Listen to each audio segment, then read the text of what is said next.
So ఇప్పుడు మనకి every month ఏదో ఒక ఫెస్టివల్ వస్తూనే ఉంటది. ఆ! ఏదో ఒక ఫెస్టివల్ చేస్తూనే ఉంటారు సెలబ్రేషన్స్ ఇవన్నీ. అవును. మరి వాటన్నిటికి పైసలు ఎక్కడి నుంచి వస్తాయి?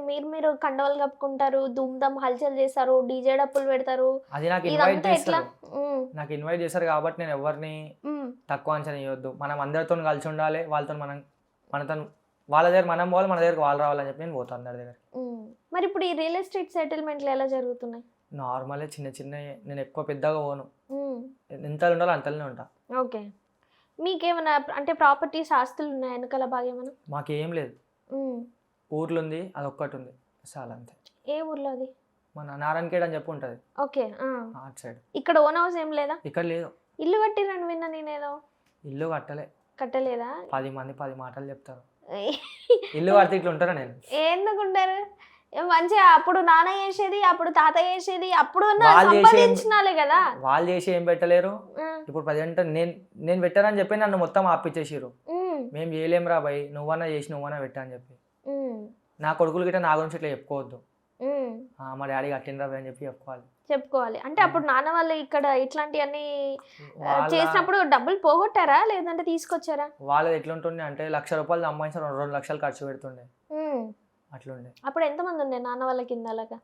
అసలు ఏంటి నాన్న స్టోరీ ఏంటి చెప్పండి ఒకసారి? నాన్న స్టోరీ ఎట్లా అంటే నాన్న ఆయన గురించి చెప్పలేము, చాలా ఉంది. హ్మ్. ఆయన గిట్ట సేమ్ హ్మ్. నాకు ఆయనే పోలికలే మొత్తం. హ్మ్. ఆయన ఎవరి దగ్గర పోడు, ఆయన తాగుతాడు, హ్మ్. తింటాడు, ఇంటికి వస్తాడు. ఆయన మధ్యలో గెలిస్తే హ్మ్. డైరెక్ట్ మధ్యలో నుంచి పిఎస్కోతాడు, హ్మ్. ఇంటికి గిట్ట రాడు.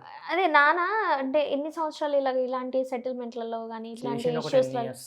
10 ఇయర్స్ చేశారా? ఏం పేరు ఉండే నాన్న పేరు? రాజు యాదవ్ అని. రాజు యాదవ్ కదా. ఓకే. మరి ఎందుకు సడన్గా నాన్న కూడా సైలెంట్ అయిపోవాల్సి వచ్చింది? అన్న ఇక ఆయనదేమో మాకు తెలియదు. ఎప్పుడు అడగలేదా? అవి అడగాల్సిన అవసరం లేదు. అంటే కూర్చోబెట్టి చెప్పలేదా బిడ్డ ఇది ఇట్లరా ఇది ఇట్లరా అట్లా ఇట్లా ఆయన అని? ఫస్ట్ ఆఫ్ ఆల్ డైరెక్ట్ మాట్లాడాడు. అదేంటి మీరిద్దరు ఆయన మాట్లాడుకోరా? మాట్లాడితే నేను ఇంకా రెచ్చిపోతా కదా. ఆహా. ఓకే. అట్లా అని చెప్పి ఎంతలో పెట్టాలి అంతలోనే పెడతాడు. ఎప్పుడైనా నాన్న మీదకి ఎవరైనా గొడవ వచ్చినప్పుడు కానీ లేదంటే ఏదైనా ఇష్యూ జరిగినప్పుడు నువ్వు ఉండి వాళ్ళని కొడతావా? అట్లాంటివి ఏమైనా చెప్తావా? అట్లా అయినాయి 3-4 అయినాయి. ఏ సందర్భంలో? డైరెక్ట్ డాడీ కాల్ చేయడు. ఆ, ఆపోజిట్ వాళ్ళు ఉమ్, అరే మీ డాడీ ఇట్లా చేస్తున్నావు, ఉమ్, ఇట్లా అవుతుందంటే నేను డైరెక్ట్ పోయి మాట్లాడా, ఉమ్. డైరెక్ట్ చేస్తా ఎవరి మీద వేస్తావు? ఆపోజిట్ వాళ్ళ మీద. వాళ్ళు ఎవరైనా నాకు ఆ. సంబంధం లేదు. ఫస్ట్ కొట్టే మాట్లాడతా. ఇక హైదరాబాద్లో అంటే ఇట్లా ఇట్లా చేస్తారు అని చెప్పేసి ఒక గుర్తింపు ఉండిపోతుంది కదా. ఇట్లా చేస్తే అసలు అడగాలి కదా. అక్కడ ఒకవేళ మీ నాన్న తప్పు ఉంటే వాళ్ళని కొట్టడం ఎందుకు అలాగా డైరెక్ట్? నాకు అవన్నీ సెకండరీ. ఫస్ట్ మా డాడీ ఆయన తప్పు చేసినా తప్పు చేయకపోయినా అది ఆపోజిట్ వాళ్ళది తప్పు. ఆపోజిట్ వాళ్ళకి తప్పు అయితే నేను నెంబర్ ఇచ్చేస్తా ఈ ఇంటర్వ్యూలో. ఏమన్నా ప్రాబ్లం ఉంటే హైదరాబాద్ లోకల్ వాళ్ళు సంతకు ఫోన్ చేయండి అని. కాల్ చేయరు ఫస్ట్ ఆఫ్ ఆల్, ఎవరు ఆలోచించారు. నువ్వు ఎత్తవయ్యా నాయన ఫస్ట్ అది. కాల్స్ ఎత్తే ఎవరు? ఎందుకని ఏంటి అసలు? రాత్రి ఎప్పుడూ లేస్తావు, మళ్ళీ సాయంత్రం ఎప్పుడూ నిద్ర లేచినాక అంటావు. నాకు అస్సలు అర్థం కాదు. ఈ టైమింగ్స్ ఏంటో నాకు అర్థం కాదు. ఏం చేస్తావు నాకు పండుకోనికైనా టైం ఉండదు. నేను అందుకే ఎవరిని పట్టించుకుంటలేదు. అసలు ఏం చేస్తావు నాకు అర్థం నేను కాదు. నైట్ మెలుకుంటా. నాకు నైట్ టైం నైట్ మొత్తం బైక్ల మీద తిరుగుతారు కదా మీ గ్యాంగ్ అంతా? బయట అస్సలు ఎవరు తిరగరు మా వాళ్ళు. బయట చిల్లర లెక్కలు అస్సలు చేయరు. ఇంటికాడనే ఉంటాం. మాదేదో మేము తీసుకుంటాం, టైం పాస్ చేస్తాం. ఇక పాన్ తింటాడు, మంది అవుతాడు, మంది అవుతాడు. అట్లా పబ్జీ ఆడుకుంటా కూర్చోరు ఇంటికాడ అందరు. తమ్ముళ్ళు అందరూ అదే చేస్తారు. డే మొత్తం అనుకుంటే ఇంకా రియల్ ఎస్టేట్ ఎప్పుడు చేస్తావు అన్న నువ్వు? నైట్ టైమే కదా మెయిన్. ఇక సైడ్ ఉంటే సైడ్ మీకు వెళ్ళిపోతాం నైట్. మరి కస్టమర్లు అప్పుడు రారు కదా నైట్? మాది ఇల్లీగల్ ఉంటుంది కొంచెం. ఓకే. ఇప్పుడు ఎట్లా అంటే ఇప్పుడు మీకు ఉంది, మీకు ఈ ల్యాండ్ ఉంది, మీకు ఈ ల్యాండ్ మీద ప్రాబ్లం అవుతుంది. మీరు ఏం చేస్తారు? మీ దగ్గర పైస ఉంది, పైస ఉన్నోడు ఏం చేయాలి?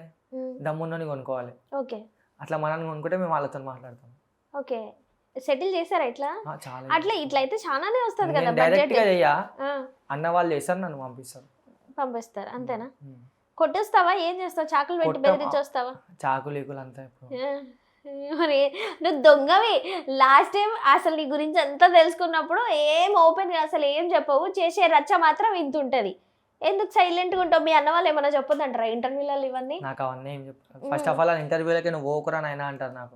ఎందుకంటే సైక్ లేచి సైక్ తెప్పిస్తే సైక్ వస్తుందనా? లేదు, ఫస్ట్ ఆఫ్ ఆల్ నాకు ఓకురా, ఎందుకు ఆన్ స్క్రీన్ చేసుకుంటున్నావు, మనం ఆఫ్ స్క్రీన్ ఉండాలి ఇదని చెప్తారు అన్న వాళ్ళు. ఓకే. సో జనరల్గా అవును ఏదైనా ఎప్పుడైనా లీకులు దొరకవచ్చు, చిన్న చిన్న నోట్ జారి మాట్లాడినని చెప్పేసి వాళ్ళ బాధ వాళ్ళది. జనరల్గా రియల్ ఎస్టేట్ అనేది లీగల్గా చేస్తేనే చాలా సంపాదిస్తారు. ఇంకా మీరు ఇల్లీగల్ దందాలు చేస్తున్నారు కదా, ఇంకెంత వస్తుంది పైసా? ఇప్పుడు ఎట్లుంటుంది అంటే మా అన్న కాడికైనా అది 10 అన్నల కాడికైనా పోయి ఒక అన్న కాడికి వస్తుంది. మళ్ళీ అందరు షేర్లు కొట్టాలి అలా చరణ్ వీడికి రూపాయి వస్తే నాకు చారణ వస్తుంది. నేను ఈ ఛానల్కి మళ్ళీ నా తమ్ముళ్ళకు పంచాలి. అట్లా కాబట్టి మనకి ఎక్కువ ఏం అయ్యో రావు. కాదు మరి ఎప్పుడు నీకే సొంతంగా స్టార్ట్ చేయాలనిపించలేదా? ఆయన కాడికి పోయేసి వచ్చి డైరెక్ట్ మొత్తం చేసుకొచ్చేది నువ్వే కదా, అప్పుడు నీదే నేను అన్న వాళ్ళని చూసుకొని ఇన్ని రోజులు ఉన్నా, వాళ్ళని చూసుకొని నేర్చుకున్నా. ఇక వాళ్ళ కడుపు మీద కొట్టొద్దు. ఓకే. సో ఎట్లాంటి వాళ్ళు ఏం గొడవలు చెప్పినా చేస్తావా? వాళ్ళ కోసం నేను ఏదైనా చేస్తాను. ఏమైనా ఇల్లు కన్నా నిప్పు పెట్టి రమ్మంటే పెట్టొస్తావా? నాకు వాళ్ళు చెప్తే బరాబర్ చేస్తాను. నాకు వాళ్ళు చెప్పారు ఫస్ట్ ఆఫ్ ఆల్. ఇందాకనేమో ఫ్యామిలీ కోసం నేను మారిపోతా, మా అన్న వాళ్ళే కదా, అన్న చెల్లెలు ఉన్నారన్న, ఇప్పుడేమో నాకు మళ్ళీ అన్న present వాళ్ళు అని చెప్పేసి మా అన్న మళ్ళీ వాళ్ళు నాకు చెప్పారు కొంపలు ముట్టు ఇవన్నీ. పెట్టిస్తా నాకు అంటున్నావు. చెప్పారు మా అన్న వాళ్ళు, చెప్పారనే చెప్తున్నారు, నాకు చెప్పారు. మా ఫ్యామిలీ వాళ్ళైనా మా అన్న వాళ్ళైనా నాకు అందరు ఒకటే.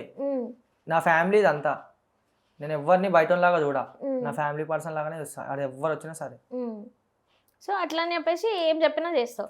మరి క్యాట్ వంశానికి నీకు రిలేషన్షిప్ ఎలా, అసలు ఎలా పరిచయం అది? వంశన్న నా రిలేషన్ కొంచెం వేరే. అంటే చెప్పు, మా కోసం తెలియాలి కదా. వంశన్న ఎట్లా అంటే ఆయన గురించి చెప్పలేం మనం, చెప్పాలి మాకు ఇప్పుడు. మాకు ఆయన తెలుసుకోవాలని గురించి ఉంటది. ఆయననే చెప్తే చరిత్రలు నిండిపోతాయి. ఆయన ఇక ఆయన ఆయన గురించి నేను ఎట్లా చెప్తా? లేదు ఆయనతో మాట్లాడే రోజు ముందు ముందు ఉంటదేమో, కానీ ఆయన గురించి ఆయనతో సావాసం చేస్తారు కాబట్టి ఆయన గురించి ఏమైనా చెప్పండి అంటున్నా. అన్న ఇప్పుడు ప్రజెంట్ అయితే నార్మల్ పర్సన్, ఇప్పుడు ఏం చేస్తలేడు, ఆయన ప్లేస్ లో ఆయన ఉంటుండో అంతే. ఇక అంతే. జనరల్ గా ఆయన గురించి చెప్పాలంటే ఏం చెప్తావు? ఆయన గురించి చెప్పాలంటే ఇప్పుడు జైలుకి పోయిన వాళ్ళకి ఎవరికి అడిగినా ఆయన పేరు 101% గ్యారంటీ మా గురువే అని చెప్తారు. అక్కడ కూడా జనాల్ని మార్చేస్తున్నాడు ఆయన. అన్న చాలా మందిని మార్చేసిండు లోపల, అంటే మంచితనంగా చెడ్డతనం. మళ్ళీ నెక్స్ట్ టైం జైలుకి రాకుండా చేసిండు చాలా మందిని. మరి అన్నెందుకు మళ్ళా జైలుకి పోతున్నాడు మరి? ఇక అన్న సిచ్యువేషన్ లో బట్టి, ఎవరికైనా సరే సిచ్యువేషన్ బట్టి ఎవరైనా ఎప్పుడైనా ఏమని చేయాల్సి వస్తుంది, దానివల్ల అయిపోతుంది. ఓకే. మరి వంశన్నకు నీకు పరిచయం ఎలాగా? వంశాన్నకు నాకు పరిచయం ఎట్లా అంటే ఇట్లనే లోపల ఒకసారి వంశాన్ని ఎట్లా అంటే వంశాన్ని లోపల కలిసిన వాళ్ళు ఆయన 20 సంవత్సరాల తర్వాత బయటికి వస్తా అన్న ఆయన కోసం వెయిట్ చేస్తుంటారా? 24 hours ఎప్పుడైనా ఆయన ఒక ఫోన్ వస్తుందా అని చెప్తే బరాబర్ పోతాం. ఏంటి అసలు ఏం చెప్పి మోటివేట్ చేస్తాడు? ఏం ఏం ఆయన మాట వాల్యూ, నీ లైఫ్ ఇది కాదురా తమ్ముడు, నీ లైఫ్ ఇదిరా, మన ఫ్యామిలీ కావాలరా. నాకు ఆయన ఒకటి చెప్పిండు, నీకు ఇల్లు ఉందారా అని అడిగింది. అన్నా లేదన్నా అని చెప్తే, నువ్వు బాత్రూమ్ పోతావు అని అడిగితే నాకు నవ్వొచ్చింది, ఈయన ఏం మాట్లాడుతుంటావు అయినాతో అని చెప్పి. ఓకే. బాత్రూమ్ డోర్ మీద రాసుకో నాకు ఇల్లు కొనాలని చెప్పి, అది చూసినా సిగ్గు వస్తుంది ఇల్లు కొంటావు అన్నాడు. పెద్ద డైలాగ్, చాలా డెప్త్ డైలాగ్ ఇది. అయ్యయ్యో, అది చూసినా నీకు సిగ్గు వస్తుందా అంటే, అప్పటి నుంచి నేను ఇంకా నా మైండ్ వేరే మొత్తం, నాకు ఎవరు వద్దురా. సడన్ గా అన్న అంత మాట ఎందుకు అన్నాడు అసలు? ఇక అన్న ఎంబడి ఉంటారు అందరూ, వాళ్ళకి ఫార్చునర్లు, తార్లు, పెద్ద పెద్ద మొత్తం బిగ్ క్యాండిడేట్స్ వస్తారు. ఇక మేము ఒక 10-20 మంది ఉంటాం, మేము నార్మల్ అట్లా అని చెప్పి మాకే పర్సనల్ గా కూర్చొని చెప్తాడు ఇవన్నీ. ఎవరు ముంగడ మాట్లాడడం మాతోని, మేము పర్సనల్ ఉన్నప్పుడు చెప్తాడు, ఇట్లా కాదురా ఇట్లా రా ఇది అని చెప్పి. ఇంకేం చెప్తాడు? మంచిగా మోటివేషన్ చేస్తాడు. పైస ఉందిరా, ఏం లేదు, జైళ్ళు గీళ్ళు, నేను మీకన్నా ఎంతో చూసినా మీకు తెలుసు, మీరు నన్ను చూసిర్రు, నాలాగా మీరు కావద్దు, మీరు మంచిగా ఉండాలా అది అని చెప్పి చెప్తాడు. ఇప్పుడు ఆంధ్రాలో నాకు పరిచయం ఎట్లా అంటే అన్న వల్లనే. ఓకే. ఎన్ని ఏరియాలు తిరిగారు ఆంధ్రాలో? ఆల్మోస్ట్ తిరిగేసిన అన్నతోనే. మరి ఇన్ని చెప్పే అన్న, ఇంతమందికి మోటివేషన్ ఇచ్చే అన్న గురించి చూస్తే అంటే లైక్ ఒక వర్గానికి పాజిటివ్ ఉంటే ఒక వర్గానికి నెగిటివ్ ఉంటాడు ఆయన. అంటే ఎందుకు ఆయన మీద అంత నెగిటివ్ ప్రచారాలు కానీ, మరి ఆయన ఎందుకు ఇట్లా చేస్తున్నాడు ఇంత మంచి ఆయన? ఒక్క చేతిని సపోర్ట్లో కొట్టలేము, ఒక దాని నుంచి బ్యాడ్ వస్తే ఒక దాని గుడ్ వస్తుంది. ఇక బ్యాడ్ వచ్చిన తనే చేస్తాడు, గుడ్ వచ్చిన వాళ్ళకి బరాబర్ చూసుకుంటాడు. అన్నకు బాగా పైసలు ఉన్నాయా? అన్నకు ఉంది మంచిగానే.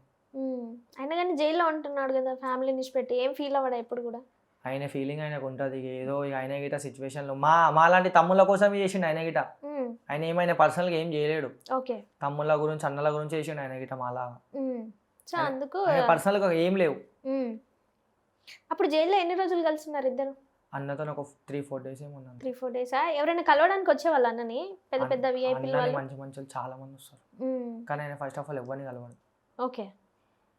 ఇప్పుడు మీకు ఒక 1 కోటి రూపాయలు ఉన్నాయి, 1 కోటి రూపాయలు ఉన్నవానికి వాల్యూ ఇయ్యాడు, 10 రూపాయల నుండి వాల్యూ ఇస్తాడు. వాళ్ళ కోసం చేసి పెడతాడు, వాళ్ళ కోసం చేస్తాడు. ఓకే. సో అదే బాటలో నువ్వు కూడా వెళ్తున్నావా మరి? నేను ఇప్పుడు ఏం లేదు, అన్నతో కూడా కలవక దగ్గర 3 months అవుతుంది.